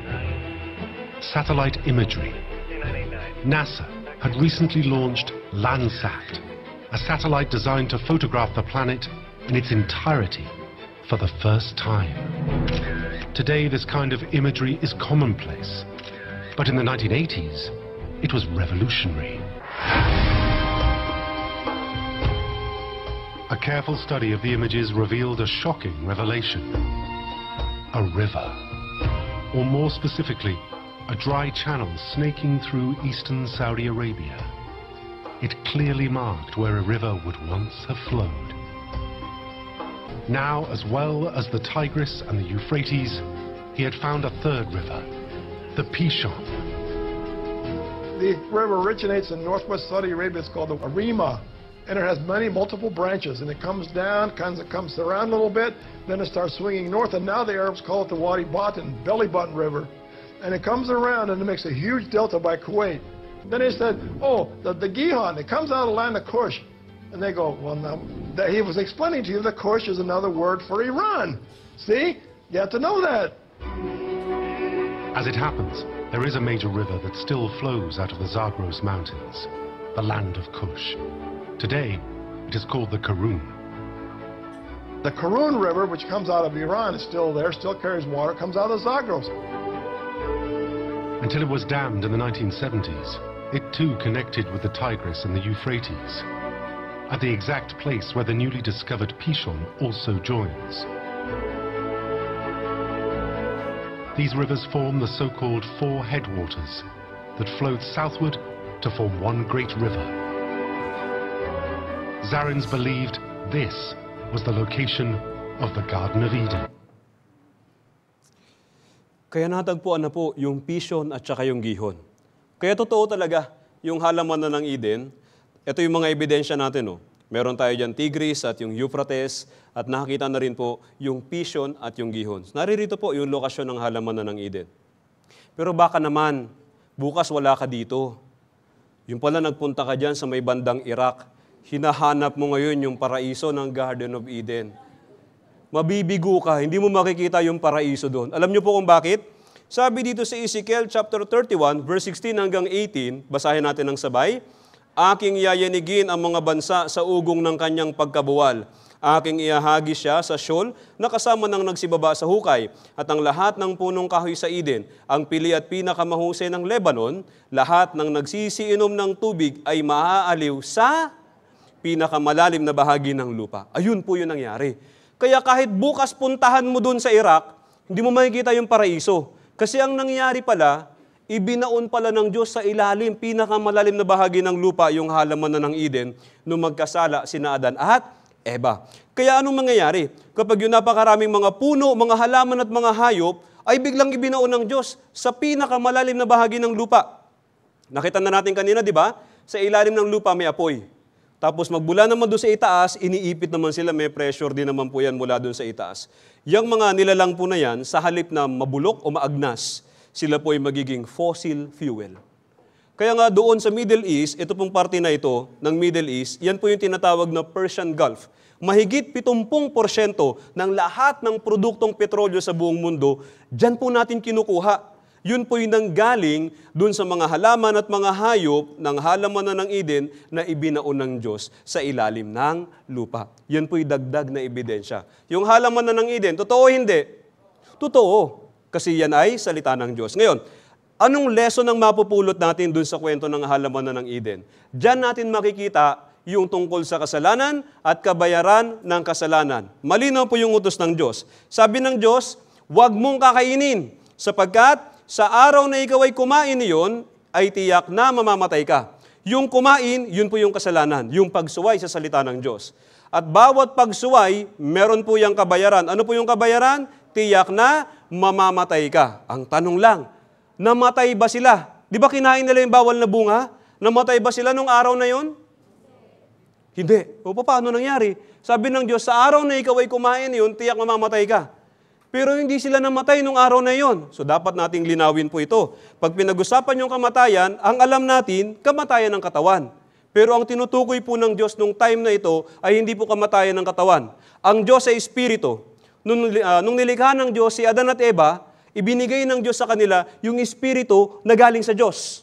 So ang kausap ng Diyos, hindi yung katawan ni Adan, kundi si Adan mismo. Okay, para malinaw po tayo, tayong mga tao, tayo ay hindi itong katawan na ito.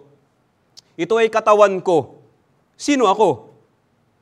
Ito ay braso ko. Sino ako? Yung iba gusto sumagot, si Pastor Jun Lee. Pangalan ko po yun. Pero sino ako? Ako yung Espiritu na galing sa Diyos. Ako yung nasa loob ng katawan na ito. Yun ako. Ikaw din. Hindi ikaw yung katawan na yan. Kaya kunyari na-aksidente ka, nabawasan ka ng bahagi ng katawan, hindi na mabawasan yung pagkatao mo. Kasi hindi naman nakabase sa physical na katawan yung pagkatao. Ikaw ay yung Espiritong galing sa Diyos. Kuha niyo po? Okay. So ang kausap ng Diyos ay si Adan mismo. Anong sabi ng Diyos kay Adan? Mamamatay ka. So anong tinutukoy ng Diyos? Yung katawan o yung Espiritu? Okay, malinaw. Yung kamatayan po na tinutukoy doon ay kamatayan ng Espiritu. Sabi ho sa Ezekiel 18 verse 4, basahin natin, ang kaluluwang nagkakasala ay mamamatay. Yun yung nangyari kina Adan at Eva. Namatay sila sa Espiritu sa harapan ng Diyos. Sa kanila yon. Paano naman sa atin? Tayo po'y ipinanganak bilang mga patay na kaluluwa sa harapan ng Diyos. Alam niyo po ba yon? Patay na tayo pagkapanganak pa lang natin. Yes, buhay tayo kasi nasa loob yung espiritong patay. Nasa loob ng katawan. Once sumiwalay yung espiritong patay na yan, mamamatay na rin po yung ating katawan. Ngayon, anong ebidensya na tayo yung mga patay na kaluluwa sa harapan ng Diyos? May kasalanan o wala? Meron o marami? Doon sa halamanan ng Eden, ilang kasalanan yung nagresulta sa kamatayan nila? Isa lang. Tapos ikaw marami. Kaya tayo ay mga patay na kaluluwa. Pwede ba tayong humarap sa Diyos bilang mga patay na espiritu? Patay na kaluluwa? Hindi. Pag humarap tayo sa Diyos bilang mga patay na espiritu, alam niyo po kung anong gagawin ng Diyos? Ililibing niya tayo sa libingan ng mga patay na espiritu. Yun po yung impyerno. Yung langit ay kaharian ng mga buhay na espiritu. Ang pwede lang po dun sa langit ay yung mga buhay na espiritu. Pero kung ikaw po ay patay na espiritu, may kasalanan ka pa. Hindi ka makakapasok po sa langit. Kaya nga, nag-utos si Jesus. Nagsabi siya sa atin ng paraan. Paano tayo makakapasok sa kaharian ng Diyos? Juan chapter 3 verse 3. Basahin natin. Sumagot sa kanya si Jesus, katotohanan ang sinasabi ko sa iyo, malibang ang isang tao ay panganak na muli, hindi niya makikita ang kaharian ng Diyos. Hindi makikita, ibig sabihin, maski sumilip, bawal. Lalo kang hindi makakapasok, hindi ka makakapasok po sa langit. Kaya para makapasok sa langit, ito daw yung kinakailangan. Kailangan kang ipanganak na muli. Sa English, born again. Okay, linawin po natin yung word na born again. Maingat po ako dito sa salita na ito. Kasi dito sa Pilipinas, iba po meaning ng born again. Di ba? Anong meaning ng born again sa atin? Di ba religion? Kaya kapag nagpipill up tayo ng biodata o kaya ng resume, doon sa religion, anong nilalagay natin? Born again. Ang alam natin sa born again, si Katoliko nag-born again. Si Muslim nag-born again. Di ba? Yun yung alam natin. Pagpapalit ng relihiyon, ang born again ay relihiyon. Mali po. May born again talaga. Totoo po yung born again dahil yan ay sinabi ni Jesus. Pero yung tunay na meaning ng born again, ito yung literal mong pangalawang kapanganakan. Kaya sa halip na born again, ba't hindi natin sabihin pangalawang kapanganakan? Pangalawang birthday mo. Kailangan kang magkaroon ng pangalawa mong kapanganakan. Kuha niyo po, yung unang kapanganakan ay sa katawan, pangalawang kapanganakan ay sa espiritu.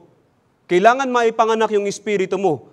Pag nangyari yun, yung patay na espiritu, magiging buhay na espiritu. Liban doon, wala nang ibang paraan po. Sabi diyan, katotohanan ang sinasabi ko sa iyo, maliban ng isang tao ay maipanganak na muli, hindi niya makikita ang kaharian ng Diyos. Kaya kung isa pa lang yung birthday mo, ibig sabihin, patay ka pa bilang espiritu, bilang kaluluwa sa harapan ng Diyos. Huwag ka munang haharap sa Diyos. Yung Bible seminar po na ito ay para po sa iyo. Sa pamamagitan ng Bible seminar na ito, dapat nung maranasan yung pagkakaroon ng pangalawang kapanganakan, yung pagkakaroon ng pangalawang birthday. Ako po ay naipanganak na muli. Hindi ko na sasabihin sa inyo yung unang birthday ko po. Baka dayuin nyo pa ako sa Olongapo. Abonado pa kayo sa pamasahe. Mabibigo lang po kayo. Okay? Pero yung pangalawang kapanganakan ko po ito, February 19, 2007 po. Nung araw na yon, naranasan ko yung pagkabuhay ng aking espiritu mula sa pagiging patay. Yung kaligtasan mula sa mga kasalanan. Kailangan nyo rin pong maranasan yon kung gusto po ninyong makapasok sa langit. Kung paano, pag-aaralan po natin, uunti-untiin po natin. Anyway, yan po yung dahilan kung bakit nakalagay yung kwento ni Adan at Eva sa Biblia. Hindi po nilagay yung kwento na yan dyan para magturo ng kabutihang asal sa mga paslit. Hindi po. Sinasabi niyan sa atin yung tunay na problema ho natin. Ang problema po natin dito, kasalanan. Dahil sa kasalanan, mga patay tayo sa harapan ng Diyos. Kaya kinakailangan tayong maligtas mula sa lahat ng kasalanan at kinakailangan din po tayo na magkaroon ng pangalawang kapanganakan. Kapag naipanganak po yung iyong espiritu, yung iyong kaluluwa, yan po yung buhay na walang hanggan. Kaya kung may buhay na walang hanggan ka na, tapos wala ka na rin kasalanan, makakapasok ka na sa langit. Yun po yung katangian ng Diyos, di ba? Ang Diyos lamang ang walang kamatayan at naninirahan sa liwanag na hindi malapitan. So, ayan po yung purpose kung ba't nakalagay yung kwento na yan. Sinasabi niyan na tayo ay makasalanan, na tayo ay kinakailangan maipanganak na muli. Okay.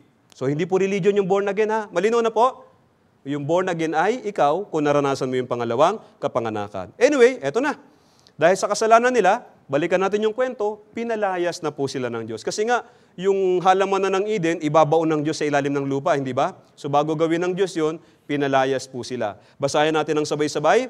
Kaya't pinalayas siya ng Panginoong Diyos sa halaman na ng Eden upang kanyang bungkalin ang lupang pinagkunan sa kanya.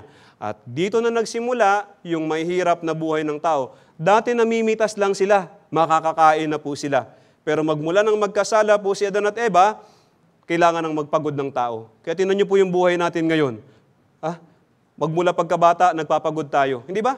Hanggang sa pagtanda, maputi na yung buhok, uugod-ugod na, kailangan pang kumayod. Kasi pag hindi kumayod, walang pera, walang pagkain, patay. Kumusta po yung buhay natin? Mahirap o masaya? Mahirap, di ba? Hindi tayo nakakaranas ng ginhawa ng buhay. Huwag na po kayong magtaka. Yan po yung buhay ng isang makasalanan. Sabi ho dito, Awit, chapter 90, verse 10, basahin natin ang sabay. Ang mga taon ng aming buhay ay 70 taon. O kung malakas kami ay 80 taon. Ngunit ang mga ito ay hirap at kaguluhan lamang. Ang mga ito ay madaling lumipas at kami ay nawawala. Grabe ano? Para magkaroon tayo ng kaunting salapi, isang dakot na salapi, para magkaroon tayo ng saglit na karangalan, saglit na katanyagan, anong ginagawa natin? Katakot-takot na hirap at kaguluhan. Tama po? Kaya yung mga nagtatrabaho po dito, kumusta po kayo? Yung mga nagtatrabaho dito. Lalo na yung sumusweldo ng kinsenas katapusan. Meron ba? Ano pang pakiramdam kapag bagong sweldo? Ha? Masaya. Tapos bukas, wala na naman. Isipin mo no?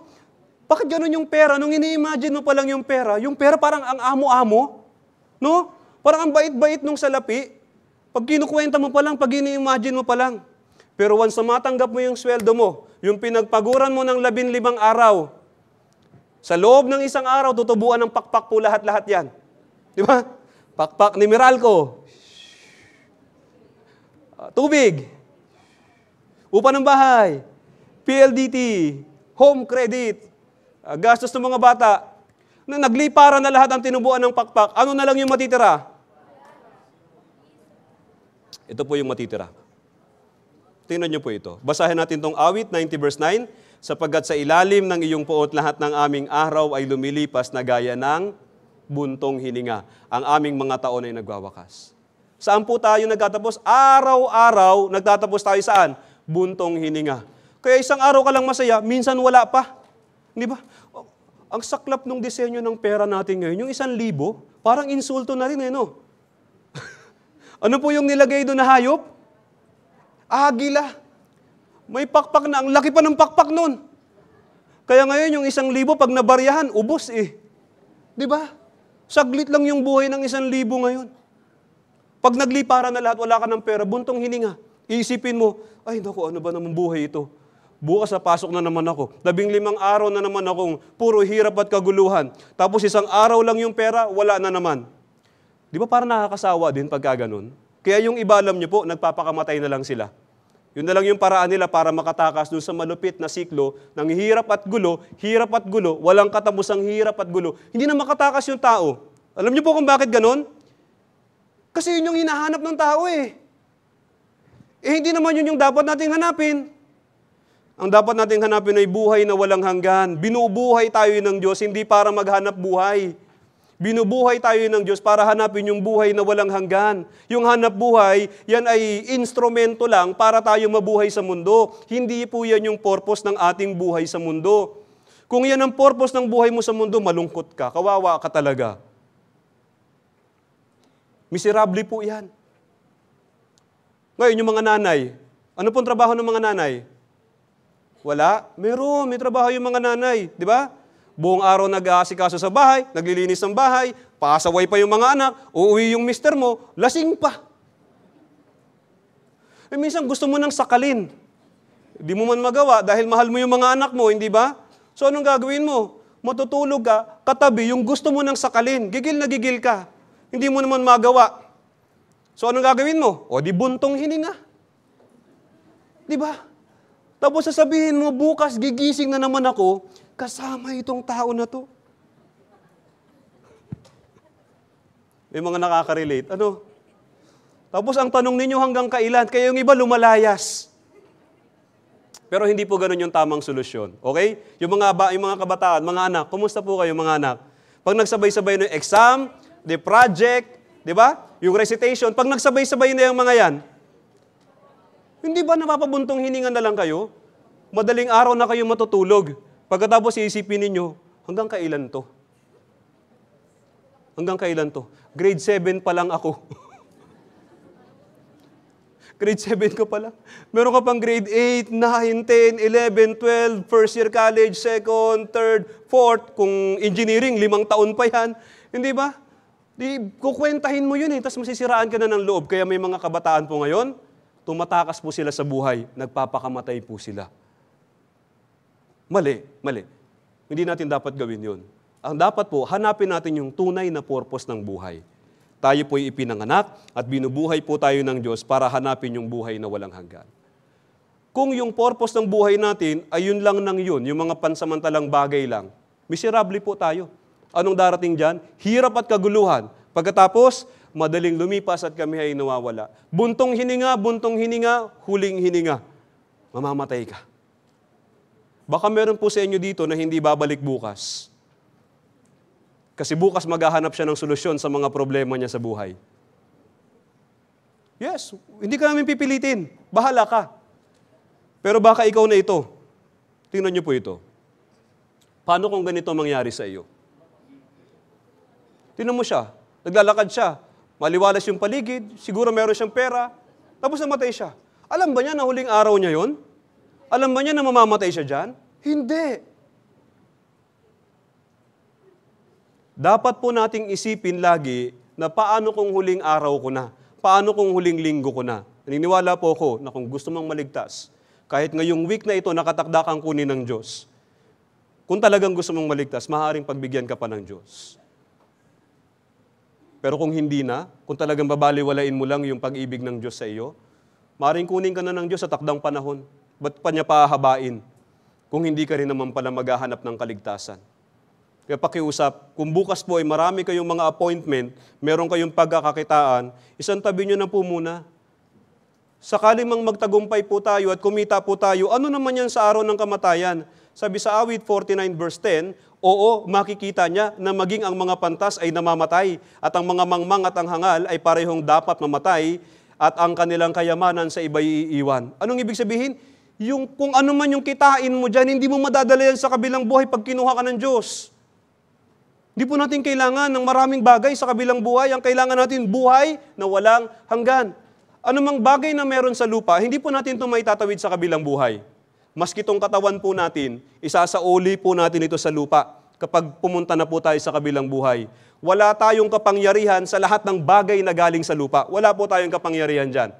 Bibitawan at bibitawan natin yan. Kaya wag po tayong maghihingal, uubusin natin yung buhay natin, kakahanap ng mga pansamantalang bagay. Tingnan niyo po ito. Sabi ni Haring Solomon, nung nasa kanya na ang lahat, tagumpay, karangalan, kapangyarihan, lahat na.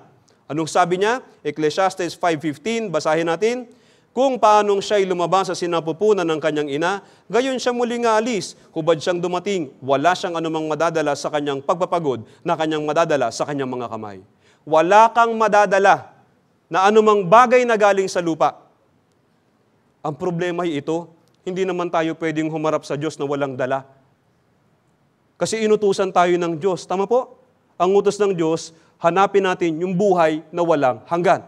Ibig sabihin, hindi tayo pwedeng humarap sa Diyos na hindi dala yung buhay na walang hanggan, na walang buhay na walang hanggan. Kung haharap tayo sa Diyos na walang dala, kasi inubos natin yung buhay natin sa mga pansamantalang bagay, haharap tayo sa hukuman po ng Diyos. Sabi sa Hebreo 9 verse 27, yamang itinakda sa mga tao ang mamatay na minsan at pagkatapos ito ay ang paghuhukom. Wala hong purgatorio. Ganda sana kung meron, kaso wala.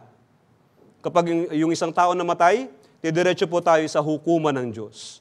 Tapos kung ikaw ay may buhay na walang hanggan, diretso ka na sa langit. Pero kung wala kang buhay na walang hanggan, hahatulan ka ng Diyos sa lahat ng mga kasalanang ginawa mo at sa lahat ng mga pagkakataong maligtas ka sana. Pero binaliwala mo dahil inuna mo yung ibang bagay, pananagutan mo rin po yun sa harapan ng Diyos. At sana po'y walang dadanas ng ganito. Sa lahat ng nandito ngayon, sana po'y walang dadanas ng paghuhukom ng Diyos. Sana lahat po tayo mapunta sa langit. Yun po ang gusto ng Panginoon. Sana gustuhin nyo din po. Kaya huling talata po natin ngayong gabi, isa po itong pakiusap, isang paalala, at isa ring babala po sa atin. Basahin natin ng sabay, 3, 2, 1, humanda ka sa pagsalubong sa iyong Diyos. Hindi tayo pwedeng humarap sa Diyos nang hindi naghanda. Tatanungin tayo ng Diyos, nasa na yung inutos ko sa iyo? Sabihin natin sa Kanya, Lord, hindi naman ako nakalimot tumawag sa iyo. Nag-share naman ako ng words of God. Active naman ako sa church namin. Nasaan na yung inutos sa iyo? Tumulong naman ako sa mga mahihirap. O nasaan na nga yung inutos sa iyo? Hindi naman ako namemerwisyo ng iba. O nasaan na yung inutos ko sa iyo? Naging mabuting anak ako, naging mabuting magulang ako, naging mabuting mamamayan ako. O nasaan na nga yung inutos ng Diyos sa iyo? Kapag wala ka nun, hahatulan ka ng Diyos. Kaya pakiusap, bumalik po kayo bukas. Tapos na po tayo ngayong gabi. Pero bukas po, agahan nyo naman. Para maaga po tayo magsimula. Ano po, hindi tayo nagmamadali. Marami tayong mas mahalagang bagay na pag-aaralan po bukas. Ngayon na unawaan natin na tayo'y nilikha ng Diyos. Ang layunin ng buhay natin ay hanapin yung buhay na walang hanggan. At dapat tayong maghanda. Ihanda natin yung buhay na walang hanggan bago tayo humarap sa Diyos. Kaya sa atin pong pag-uwi, mag-ingat po kayo sa pag-uwi at pakiusap, bumalik po bukas. Bukas po, magkikita-kita po tayo bukas. Babalik po kayo? Sabihin nyo na kung hindi, para hindi na rin po ako magtatagal dito. Babalik naman kayo. Tapos kung meron kayong pamilya, kaibigan o kapitbahay, na pwede pa ninyong mayaya, yayain nyo na po. Kawawa naman sila, baka last chance nila ito na maligtas, maganda nang matake nila yung opportunity. Kung ganoon, tayo pong lahat ay umuko at manalangin, hingiin po natin yung pag-iingat ng Diyos.